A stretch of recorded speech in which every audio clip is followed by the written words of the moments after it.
नमस्कार दोस्तों, स्वागत है सभी का माय चैनल माय नॉलेज में और मेरा नाम है पिंटू भारद्वाज। तो दोस्तों आज की जो वीडियो है बहुत ज्यादा इंपॉर्टेंट वीडियो है आप सभी के लिए। अगर आप एक ईपीएफ के मेंबर है यानी कि अगर आपके पास एक पीएफ का अकाउंट है तो ये वीडियो आप सभी के लिए बहुत ही ज्यादा इंपॉर्टेंट वीडियो है, क्योंकि दोस्तों असल में इस वीडियो में आप सभी ईपीएफ मेंबर्स के लिए एक बहुत बड़ी गुड न्यूज है। और दोस्तों गुड न्यूज ये है कि ईपीएफओ ने 16 अप्रैल 2024 को एक सर्कुलर जारी किया था, जिसमें उन्होंने बताया था कि अगर कोई ईपीएफ मेंबर अब 68J के थ्रू अपना पीएफ एडवांस में क्लेम करता है तो उसकी जो एग्जिस्टिंग लिमिट थी 50,000 उसको बढ़ाकर अब 1 लाख कर दी गई है। तो दोस्तों इस सर्कुलर को लेके बहुत सारी कंफ्यूजन हमारे ईपीएफ मेंबर्स के मन में है। बहुत सारे यूट्यूबर्स ऐसे हैं जिन्होंने इस सर्कुलर को एक्सप्लेन करने की कोशिश करी है, लेकिन सही ढंग से वो एक्सप्लेन नहीं कर पाए हैं, जिसकी वजह से अभी भी सभी ईपीएफ मेंबर्स के मन में इस सर्कुलर को लेके काफी कंफ्यूजन है। तो दोस्तों टेंशन लेने की जरूरत नहीं है। आज की इस वीडियो में मैं आपको इस सर्कुलर से रिलेटेड सारी जानकारी दूंगा और इस चीज की गारंटी देता हूं कि अगर आप इस वीडियो को ध्यान से देखते हैं तो आपको इससे रिलेटेड कोई भी कंफ्यूजन आपके मन में नहीं रहेगी। तो दोस्तों इसके लिए सबसे पहले आपको यह जानना जरूरी है कि पैराग्राफ 68J होता क्या है। तो दोस्तों अगर हम पैराग्राफ 68J की बात करें तो पैराग्राफ 68J ईपीएफ मेंबर्स द्वारा सबसे ज्यादा यूज किया जाने वाला पैराग्राफ है, क्योंकि इस पैराग्राफ को यूज करके आप एडवांस में पीएफ विड्रॉ कर सकते हैं, एडवांस पीएफ विड्रॉ कर सकते हैं। और जब हम पीएफ एडवांस में विड्रॉ करते हैं तो वहां पे हमें रीजन सेलेक्ट करने के लिए आता है कि हमें अपना पीएफ एडवांस में क्यों विड्रॉ करना है। तो वहां पे हम सिलेक्ट करते हैं इलनेस। ये देखिए हम वहां पे इलनेस सेलेक्ट करते हैं। जब भी हम इलनेस सेलेक्ट करके अपना पीएफ एडवांस में विड्रॉ करते हैं तो हमारा जो पीएफ सेटल्ड होता है वो पैराग्राफ 68J के अंतर्गत सेटल्ड होता है। चलिए दोस्तों तो अब बात करते हैं कि कौन से ईपीएफ मेंबर पैराग्राफ 68J के लिए एलिजिबल होते हैं। तो दोस्तों ऐसे ईपीएफ मेंबर जो अभी बीमार है और अपने ट्रीटमेंट के लिए अपना पीएफ एडवांस में विड्रॉ करना चाहते हैं तो वो पैराग्राफ 68J के लिए एलिजिबल होते हैं। या अगर उनकी फैमिली में कोई बीमार है और वो उनकी ट्रीटमेंट के लिए अगर पीएफ विड्रॉ करना चाहते हैं एडवांस में तो वो भी इसके लिए एलिजिबल है। दोनों ही 68J के लिए एलिजिबल होते हैं। चलिए तो अब बात करते हैं कि अगर कोई ईपीएफ मेंबर पैराग्राफ 68J के अंतर्गत अपना पीएफ अप्लाई करता है तो उसको कितना अमाउंट मिलता है। तो दोस्तों इसके लिए उस ईपीएफ मेंबर के 6 मंथ की जो बेसिक सैलरी प्लस डीए होता है उसको कंपेयर किया जाता है एम्प्लॉय शेयर विद इंटरेस्ट से, यानी कि उसका जो कुल शेयर है उनके पीएफ अकाउंट में उसके साथ कंपैरिजन किया जाता है। उन दोनों में से जो कम अमाउंट होता है वो अमाउंट उनको सेटल्ड किया जाता है, उनके अकाउंट में क्रेडिट किया जाता है। ये सेम ही यहां पे भी लागू हो रहा है। और दोस्तों पैराग्राफ 68J का सबसे ज्यादा यूज इसलिए किया जाता है क्योंकि अगर कोई ईपीएफ मेंबर अपना पीएफ एडवांस विड्रॉ करने के लिए पैराग्राफ 68J का यूज करता है तो उससे कोई भी डॉक्यूमेंट्स या कोई भी सर्टिफिकेट नहीं मांगा जाता है, ऑटोमेटिकली उसका जो क्लेम है वो सेटल्ड कर दिया जाता है। लेकिन दोस्तों 16 अप्रैल 2024 से पहले पैराग्राफ 68J में एक कंडीशन थी और कंडीशन ये थी कि अगर कोई ईपीएफ मेंबर अपना पीएफ एडवांस में विड्रॉ कर रहा है और वो पैराग्राफ 68J का यूज कर रहा है तो वो अपने पीएफ अकाउंट से 50,000 से ज्यादा अमाउंट विड्रॉ नहीं कर सकता था, क्योंकि 50,000 ही इसकी मैक्सिमम लिमिट थी पैराग्राफ 68J की।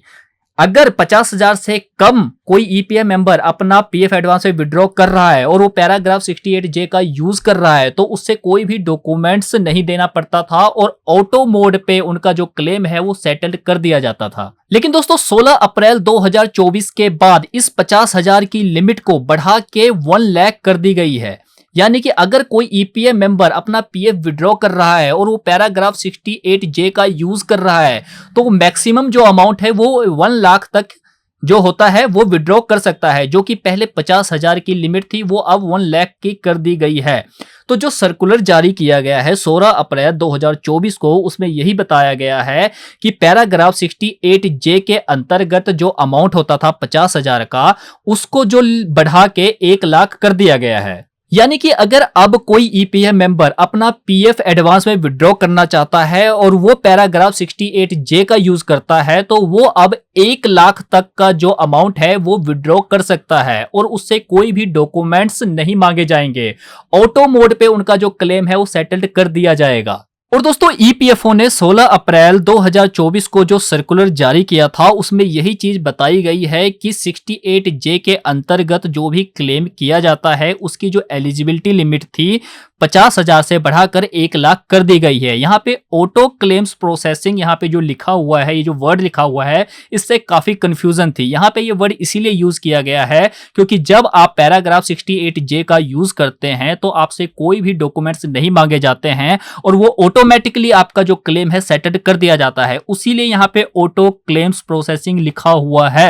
उदाहरण के लिए अगर कोई ऐसा ईपीएफ मेंबर है जो फिजिकल हैंडीकैप है, ये देखिए यहाँ पे फिजिकल हैंडीकैप है, अगर वो कोई इक्विपमेंट अपना परचेस करना चाहता है, यानी कि वो जो हैंडीकैप है वो अपना कोई इक्विपमेंट परचेस करना चाहता है तो वो भी क्लेम कर सकता है, लेकिन वो पैराग्राफ 68N के अंतर्गत अप्लाई कर सकता है। और पैराग्राफ 68N के अंतर्गत जो अमाउंट सेटल होता है वो होता है 6 मंथ की बेसिक सैलरी प्लस डीए को कंपेयर किया जाता है एम्प्लॉय शेयर विद इंटरेस्ट से, और उसको कंपेयर किया जाता है जो इक्विपमेंट ईपीएफ मेंबर परचेज करना चाहता है उसके अमाउंट के साथ। इनमें से जो सबसे कम होता है वो अमाउंट सेटल किया जाता है। और यहाँ पे एक और कंडीशन है कि यहाँ पे अगर कोई ईपीएफ मेंबर एक बार क्लेम करता है तो सेकंड क्लेम के लिए उसको 3 साल का जो है वो वेट करना पड़ेगा। 3 साल बाद ही वो फिर से इस पैराग्राफ के अंतर्गत यहाँ पे अप्लाई कर सकता है अपना पीएफ एडवांस में विड्रॉ करने के लिए। लेकिन यहाँ पे कंडीशन क्या है? कंडीशन ये है कि यहाँ पे उनको एक सर्टिफिकेट देना पड़ेगा जो कि उनको डॉक्टर से लेना पड़ेगा।